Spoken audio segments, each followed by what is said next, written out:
mercredi des Cendres, les fidèles catholiques ont été exhortés au pardon et au partage.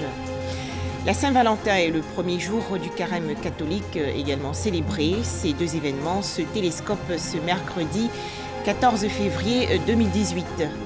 Enfin, 14 février 1879, adoption de la Marseillaise comme hymne national en France.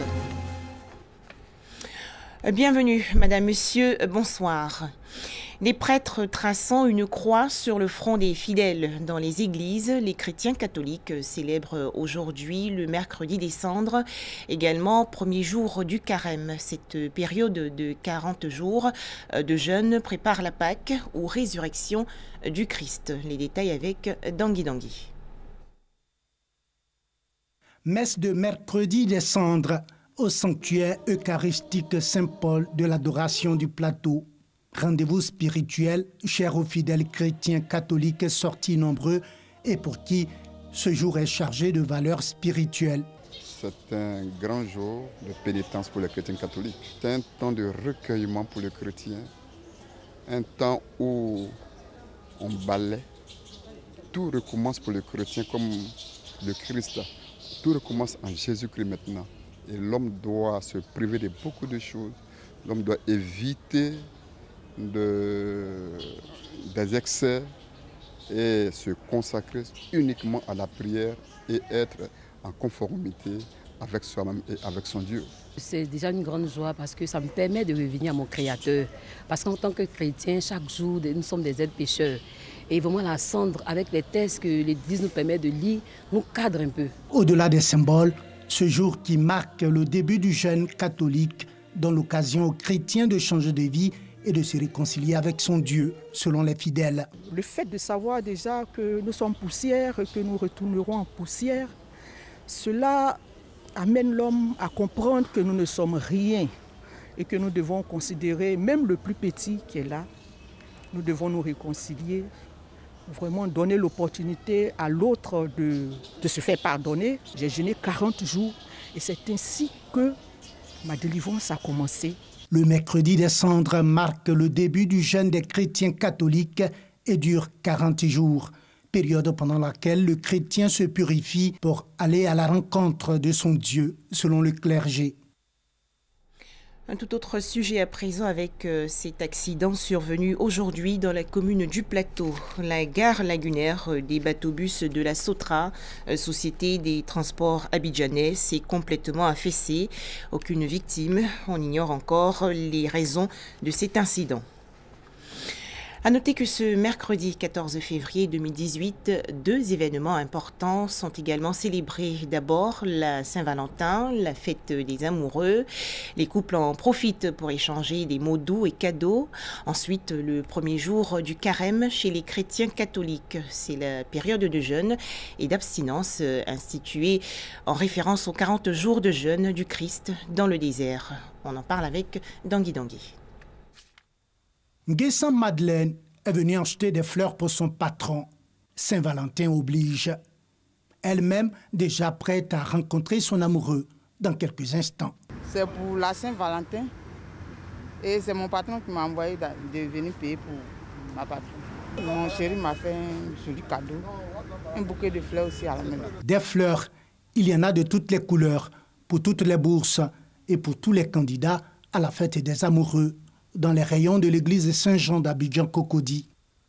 Il y a quelques jours, des partisans de la Saint-Valentin célébraient cette fête des amoureux par anticipation dans un restaurant de la place, sans doute parce que le mercredi des Cendres coïncide cette année avec le 14 février, jour de la Saint-Valentin. Au son d'un orchestre et au rythme de défilé de mode, les couples savourent l'instant et défendent la célébration de l'amour avec ferveur. La fête de Saint-Valentin m'inspire beaucoup parce que avec ce cadre enchanteur là, vraiment on a envie de vraiment fêter ici. Aujourd'hui, nous avons décidé de célébrer les amoureux. C'est un retrouvaille d'amoureux parce que de temps en temps, on oublie souvent de célébrer l'être qu'on aime. Ce 14 février, jour de la Saint-Valentin, coïncide avec le mercredi des Cendres, début du jeûne des chrétiens catholiques. Reste maintenant à savoir si cette fête des amoureux tiendra toutes ses promesses cette année. Ce mercredi 14 février, on se souvient également du décès de la chanteuse ivoirienne Joël C, de son vrai nom Seka Yaba Joël. Joël C, qui aurait eu 48 ans aujourd'hui, est décédé en 2008 des suites d'insuffisance rénale. Hors de chez nous, le couscous bientôt classé au patrimoine mondial de l'UNESCO. Plusieurs experts des pays d'Afrique du Nord vont étudier ce projet commun. Les explications de Doigt de Laser. Le couscous, dont la renommée a largement dépassé les frontières du Maghreb, est un sujet sensible dans la région. L'Algérie, le Maroc et la Tunisie revendiquent fermement être le berceau de ce plat à base de sémoules de blé dur, préparé avec de l'huile d'olive et accompagné de légumes, d'épices, de viande ou de poisson. Ouisa Galès, chercheuse au CNRPAH, a évoqué l'ancestralité du couscous, plat plusieurs fois millénaire, et sa transculturalité, car il appartient à plusieurs peuples. Selon elle, des ustensiles proches des outils de fabrication du couscous ont été retrouvés dans des tombes remontant au règne du roi Massinissa Berbère, qui unifia la Numidie, regroupant la partie nord de l'Algérie actuelle et des parties de la Tunisie et de la Libye d'aujourd'hui. Un classement du couscous par l'UNESCO serait un moyen de raffermir les liens solides entre les peuples du Maghreb, dans le sens où ils répondent aux mêmes traditions par la même expression culinaire, a-t-elle souligné. Apporté en France au début du XXe siècle par les premiers travailleurs venus d'Algérie, puis par les pieds noirs à l'indépendance de l'Algérie en 1962, le couscous est devenu l'un des plats préférés des Français selon plusieurs études. Cette compétition peut prêter à rire. Plus de 2000 chiens mis sur leurs 31 ont participé à un concours canin à New York aux États-Unis. Cette rencontre est l'un des plus vieux événements sportifs américains. En France, les sapeurs-pompiers demandent des renforts en effectifs et pour attirer de nouvelles recrues, ils proposent des horaires plus souples. La guerre fait rage en Syrie depuis 2011. Civils ou anciens combattants rebelles ont tous un point commun. Ce conflit leur a coûté une jambe ou un bras. Mais le football a redonné goût à la vie à ces amputés.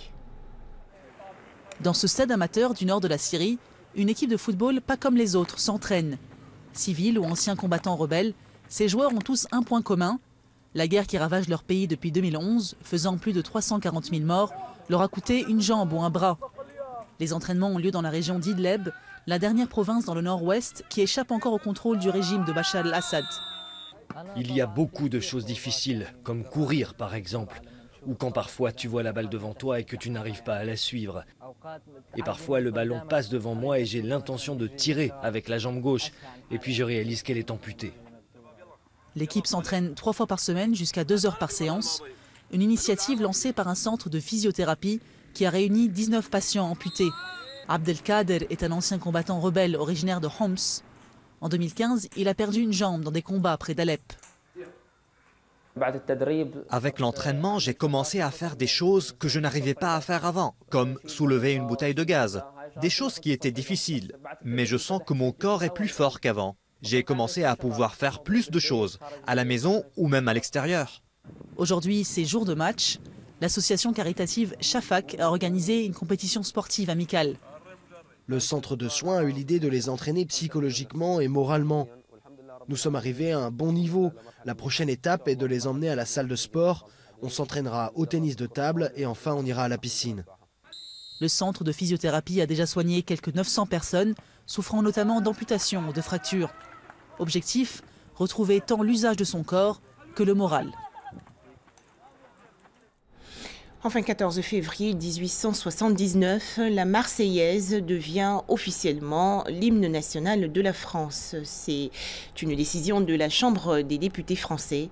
Les explications de Thomas Guessambi. Symbole révolutionnaire important, la Marseillaise est également un symbole fort de la République.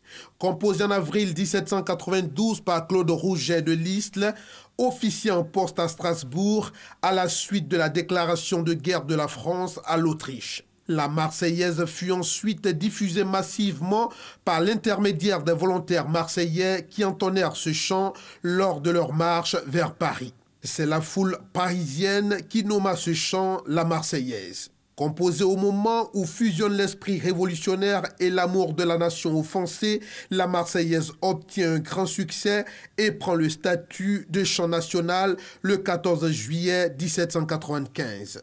Interdite sous l'Empire et la Restauration, elle réapparaît lors des révolutions de 1830 et 1848 et redevient hymne national sous la Troisième République en 1879. C'est au cours d'une séance de l'Assemblée nationale présidée par Gambetta le 14 février 1879. La Chambre des députés adopte alors la Marseillaise qui devient l'hymne national de la République restaurée. Une version officielle est adoptée en 1887. À l'occasion du transfert des cendres de Rouget de l'Isle aux Invalides le 14 juillet en 1895.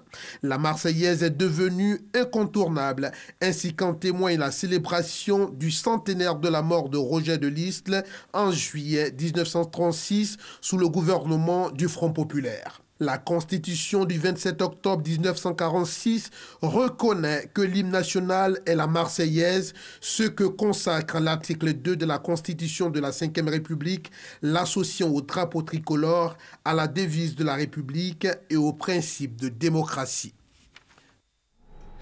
Voilà, merci de nous avoir suivis. Je vous souhaite une excellente Saint-Valentin 2018 sur RTI2.